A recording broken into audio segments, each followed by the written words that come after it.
Welcome to another episode of the Knucklehead Chronicles podcast.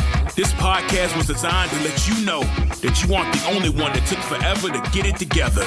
So the rabbit hole that you have stumbled down will hopefully help you understand that just when you think it's over, it's only the beginning. Just because you were dealt a bad hand doesn't mean you have to keep it. Welcome to the Knucklehead Chronicles podcast.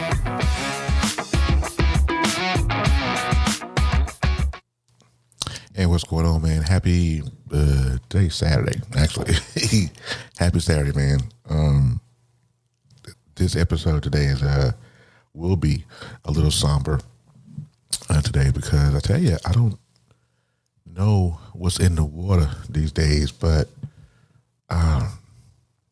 there's a lot of I've experienced or know of people who have experienced passings of loved ones quite recently. I mean, it's been like it's like an epidemic that's going on, and man, I just don't know. I think this episode today really needs to be about being thankful for what you have and loving yourself in the moment and not letting life get in the way.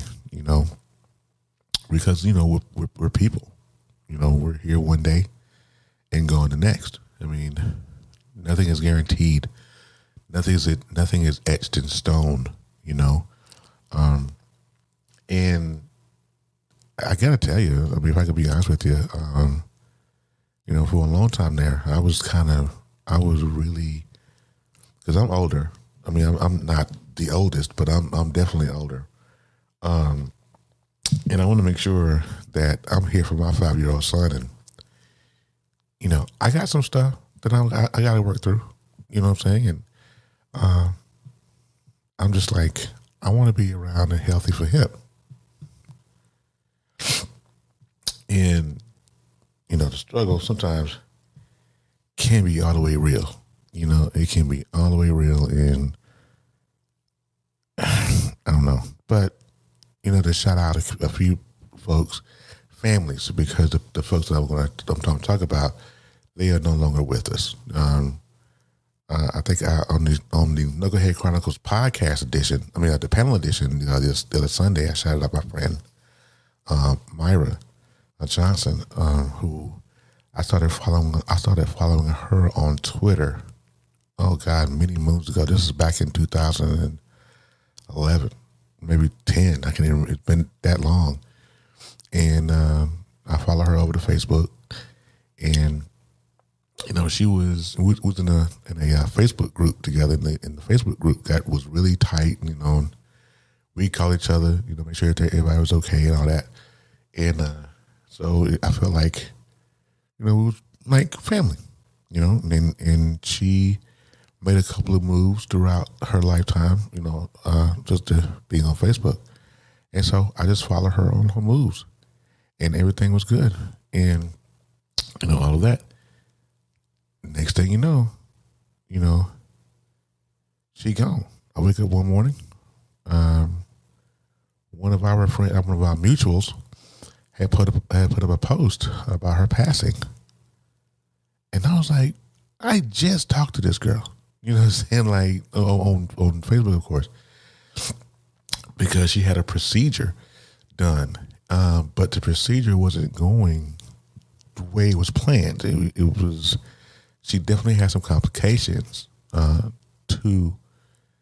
the procedure, and so reading back through her Facebook, days before her passing, she was really, really in pain. A lot of things, she had swelling in places. She complained to her doctors. The doctors didn't do anything, didn't think it was serious enough. And so eventually, one morning she woke up. What she doing? One morning she laid down. And her last post on Facebook was kind of daunting. And she went to Facebook and said, on her post, the first part of this post was just, oh God, it was just blood curdling. It said, before I close my eyes, would anybody give me some prednisone? That was her post. That's it. That was the post. But the part where it said, before I close my eyes, that was reading that. Excuse me. In the wake of her passing, that was really hard to read. And you figure, these are people you meet on social media. You never met them face to face. I've never met Myra face to face. I had maybe 2 conversations with her because I was trying to hook her up with one of my friends back home, and so I hooked them up. And so I talked to her, I talked to him, and it just didn't work out.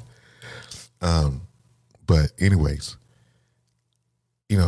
for somebody that you really don't know for it to affect me the way that it did, it was kind of like, what's wrong with me? You know what I mean? But she was a friend. And when she passed away, it hurt. I was like, are you serious right now? Like, really? And so shout out to the Johnsons. Myra, you'll be missed. She had many nicknames. I mean, Coco, that was one of the main ones that she used. But you'll be missed. And I pray that you have found solace and peace in your travels, right? And then I hear of a passing of a classmate. My classmate's brother actually passed away, and that was had to be hard. And the reason why that one hit me a little bit hard because I knew this guy and Booger, and I went to school with his sister. I mean, so it was definitely hard. It was definitely hard to wrap my mind around the passing of Booger, because Booger he was one of those dudes. He was just in the community doing things, being the big brother, the father, the whatever, the uncle to some of these kids, and it's the way these deaths are happening. It's scary, And I got to be honest with you guys, like I told you earlier. There were times over the past 6 or so months where I had a little bit of anxiety and was like, I don't want to go to sleep. So like I don't, I feel like I'm not gonna wake up one morning. I mean, and then you think about it, you're like, okay, well, if I don't wake up, then what happens? You know what I'm saying? Like, so it makes you think, it makes you question just about everything. You're like, okay, well, if I close my eyes and I die, is there heaven and hell? Do I feel this way? Do I feel anything? Do I see anything? Do I even know? It makes you, well, not you, I won't say you, but it made me like, oh my God. Like, what is this end of life thing all about? Like, what is this? I don't know. And I was just thinking about that. For about 6 months, though, I had a little bit of anxiety to where I was afraid to go to sleep. Like, I don't know. I don't know if I want to go back to sleep. And those of you guys know, I do have a little, some health issues. I am diabetic. I do sleep with a CPAP machine. So I have determining factors, what I'm saying? So it's really, there's a reason why I'm afraid. And it's like, man, how do I do that? But regardless of whether you believe in God, whether you don't, or whatever you feel like, whatever you feel that happens after your passing, it's totally up to you. I mean, that's something that is totally up to you. And dealing with death is crazy. My wife, her father is sick, and she is up there. She is in Illinois every other month, making sure he's doing good and, making sure he's taking his medication. And, because I remember when that journey first started for her, she, the first call she got was, oh my God, he's this way, that way, you need to get here, So she takes off. It's a 6-hour drive from where we live to Illinois. And she, without hesitation, because we know nothing is guaranteed, you know. So that's my message. I mean, this podcast won't be long today. It's just, you know, that's my message to people, is to take every day for what it is. Nothing is guaranteed. Tomorrow's not guaranteed. You're not guaranteed to get up and walk this earth. You know, and that's what is the gratitude part for me comes in, because I'm thankful every time I open my eyes up, and every time that, you know, God allows me to open my eyes. It's a blessing. I'm grateful. I'm grateful to see my son again. I'm grateful to see my wife again. I this morning I got up, and this happened just recently. I woke up this morning and I was so happy to see her face. You know, I just got up and, you know, went on to the other side of the bed and gave her a hug, you know. And my son, he's still sleeping, which is good. Little boy, excuse me, little tornado boy, I tell you. But I'm grateful to be walking this earth. I'm grateful. And I will say, you know, whatever power that you pray to, whether it be Allah, whether it be nobody, whether it be whatever you know, if you pray, whatever power that you pray to, be grateful that you're able, you know, the ancestors or whatever, whoever we are doing. I know a lot of people that don't really serve God or really believe in God like that, and that I roll with, and I appreciate y'all. But most importantly, though, before I get out of here today, is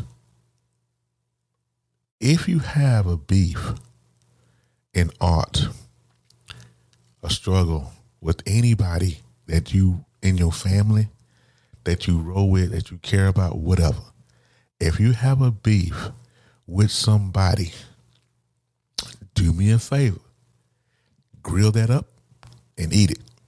Because look, nothing is guaranteed. Nothing is nothing.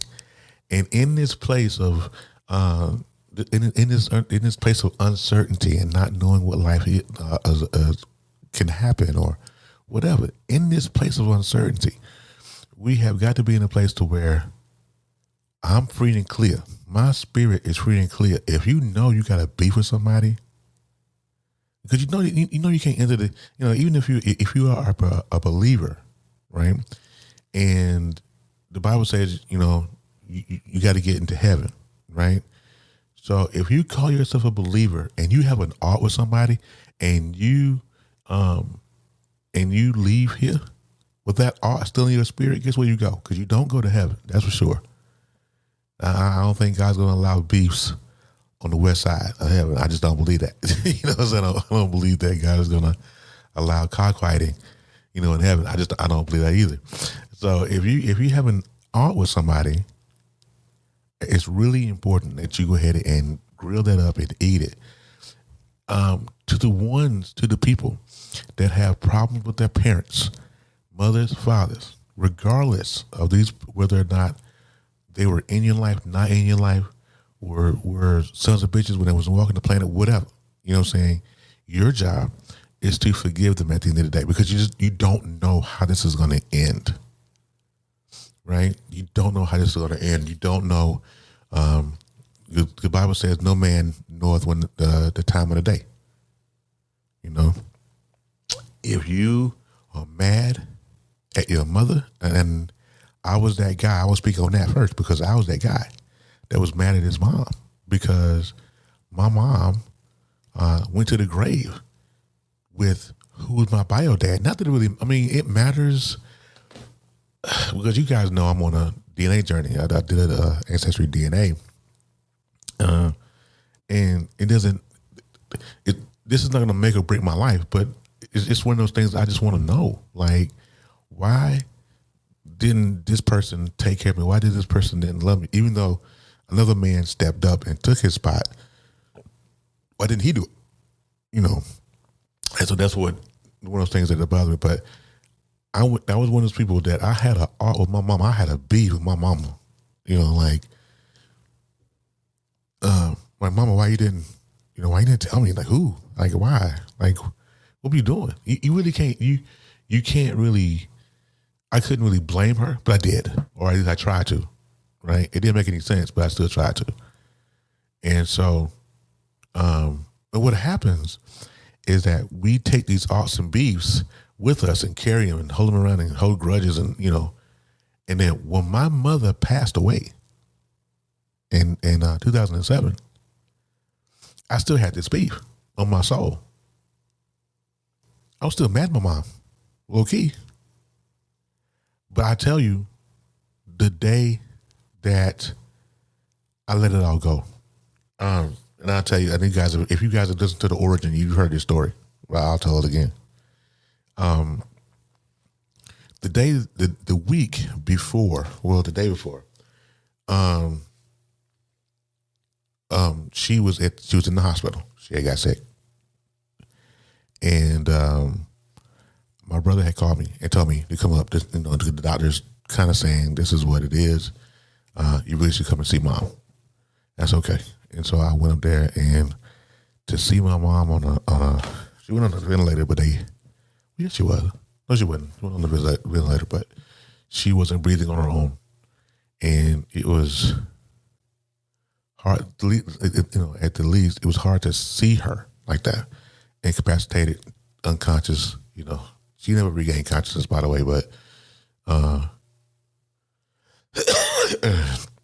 excuse me.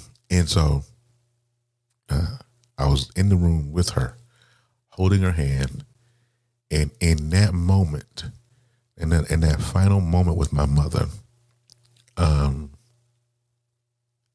I told her that I was mad with her, but in the same breath told her that I forgive her. And, I'm thinking, she's good. She's going to come home and I was going to get a chance to take her to dinner or something, and it just didn't work out that way. And she passed away the next morning. You cannot, take that with you. That's a level of guilt you just can't, that's something sometimes you just can't fathom, in your brain. So it's important. This whole death thing, this is important. I mean, to clear nothing, if nothing else, to clear your conscience and for you to be good, because, especially when it comes to forgiveness, because forgiveness ain't about you.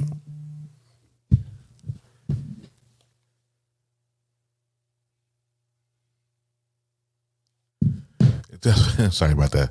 I was checking my phone. My wife texted me. I love her dearly, but forgiveness is about them. It's not about them. It's for you. It's for you. Forgive them. There's so many people I'm watching. Me and the family was watching. Me and Melissa and Zariah were watching Beyond Scared Straight yesterday. It was just a show, with these troubled kids and this nature, and these, and they go in these chairs. If you don't know what Beyond Scared Straight is, I need for you to get off under that rock you're living under. But anyway, and you watch these stories of these children who are angry, who turn into angry adults, and there was a story of one young lady who, she was a daddy's girl. But she ended up in prison because she was writing bad checks and things of this nature. She said that her daddy was so upset that it sent him into cardiac arrest, right? And now she has to live with that guilt every single day, right? We shouldn't have to live with that kind of guilt every single day. That's something we shouldn't have to do. Wash your hands of it. My daughter, Zariah, I pray for her every single day because she's mad with her dad because he hasn't stepped up and did anything. And I'm praying that she doesn't turn into or become an angry adult. I want her to forget to move on. And let's live this life. Let's be happy. That's all we got. You walking around with anger, and this person is going to pass away, and you're going to be like, but I thought I had time. See, a lot of people, that's the one thing they always say. They always come with, well, I thought I had time. No, you don't. You don't. You think Myra's father, her parental units, she always called them, her mother and father, you think they were ready for her? You think that you think they went to bed the night before she passed and got that phone call the next morning that they only baby. She was only a child. You think they were ready for that call? No. You think my classmate Alyssa, you think she was ready for that phone call for her brother? No. My other classmate Rachel, forgot all about her brother Michael, and we all went to school together. We're classmates. And you think she was ready for that phone call? No. You think their family ready for that? No. We're not ready. We don't know. So here's the deal. Squash whatever beef you got going on, right? No matter how much you mad at your mother, no matter how much you mad at your father, and square up. Because you only get one set. Like, and I remember and I'm gonna get out of here. I know I've been saying that. I'm gonna get out of here though. I remember when my mom passed, and I spoke at my mom's funeral. I gave remarks. My brother and I did because he was too upset to do anything. But and I tell people all the time, there is nothing in this world. Now, I'm from the South, so in the South we bury folk. Down there, we put them in caskets. Excuse me. We bury them 6 feet, and that's it, right? A lot of people don't do that. They don't bury people. They'll, like my wife's family, they cremate, which is fine. You know what I'm saying? That's however you choose, But in the South, we bury folk. And so I remember, again, if you've heard the origin, you know the story. But I remember when we did the first pass, when we first got to the funeral home, my mom was in the front of the church and casket was open and people would come in and go do a walk around and view the body for the last time. And, that was hard. That was hard. And so once the procession had ended, they had the funeral open, had the casket open during the eulogies and stuff, and, I'm sitting there and watching my mom, lying in this casket, like, I'm never going to see my mom no more. I'm never going to see her smile. I'm never going to hear her laugh anymore, any of that, And they got to the end of the eulogy part, and then they closed and locked her casket.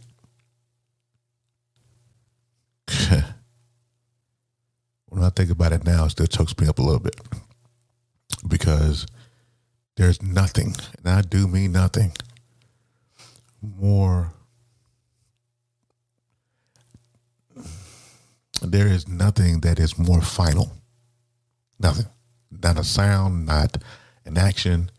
There's nothing more daunting than to hear the casket door close on someone you love. There's nothing. And when they closed it, and it was just, I lost it. I'll never forget it. I lost all of my marbles that day. And I was just like, I can't,